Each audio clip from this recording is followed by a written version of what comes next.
Hello, I'm Kimberly Acosta. Welcome to the Native News Update on Friday, February 12th.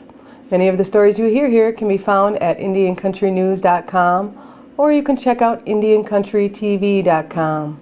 And here's the news for the day from the Associated Press and other Native news sources.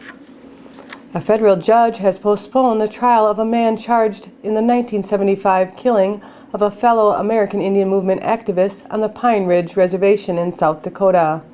Richard Marshall is charged with murder and aiding and abetting in the death of Anna Mae Aquash.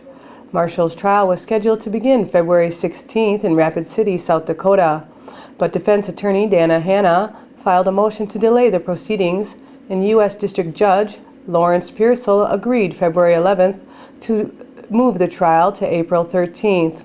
Hanna says he needs more time to review last-minute information from the Denver Police Department, which investigated the killing. 76 tribes across the country will share $1 billion in economic stimulus money to help create jobs and revitalize Indian communities.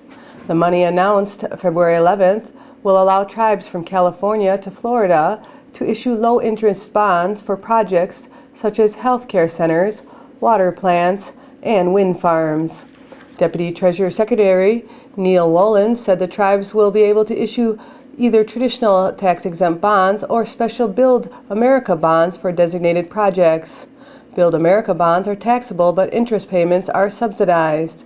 The bonds are intended to help states, local governments, and tribes build schools, hospitals, roads, and other infrastructure. The bond authority announced this week is the second round of economic stimulus money awarded to Indian tribes. A total of 58 tribes received $1 billion in similar bond authority last fall. Former Cherokee Nation Deputy Chief and Cherokee Traditionalist Hastings Shade passed away on February 9th at the age of 67. Shade spent more than 40 years serving the Cherokee Nation as an administrator, manager, teacher, and volunteer. Widely recognized for his work in cultural preservation and as a skilled traditional artisan, he was designated a Cherokee National Treasure in 1991. Shade had a strong commitment to children and to teaching Cherokee language, culture, and history. He also authored books on Cherokee language and culture. While serving as the deputy chief under Principal Chief Chad Smith from 1999 to 2003, he spent much time attending and teaching at Cherokee cultural camps locally and around the country. Shade resided in Lost City, Oklahoma, where he grew up with his wife Loretta. His parents were Tom and Leanna Stopps Shade. He was also a descendant of Sequoyah, inventor of the Cherokee syllabary. A hearing held at the New Hampshire State House on February 11th has opened the doors to the creation of a statewide commission on Native American affairs, something that New Hampshire is one of only 9 states without. Paul Poiliat, who is a Sagamo of the Pennacook Abenaki people, was present during the public hearing to discuss House Bill 1610. Poiliat represented the Pennacook Abenaki tribe during the public hearing. He said the meeting lasted 45 minutes longer than expected, and there was barely enough room to stand since the room was fully packed. Although some people didn't get to speak, he believes it was a successful stride in the right direction in setting the commission establishment.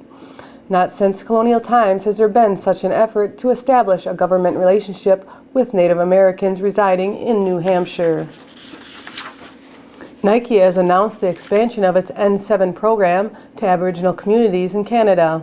For over 10 years, the N7 program has provided youth with access to sport in Native American communities across the U.S. through grants, service donations, product creation, and sport opportunities.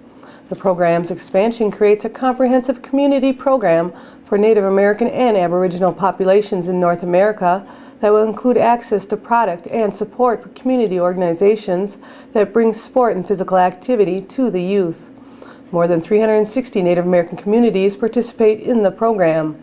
In Canada, there are currently 15 Aboriginal communities who are signed up through a pilot program that began in September of 2009. Communities can connect to the program at NikeN.com. History will be made at the 2010 Vancouver Olympics, which will begin on February 12th and go through February 28th.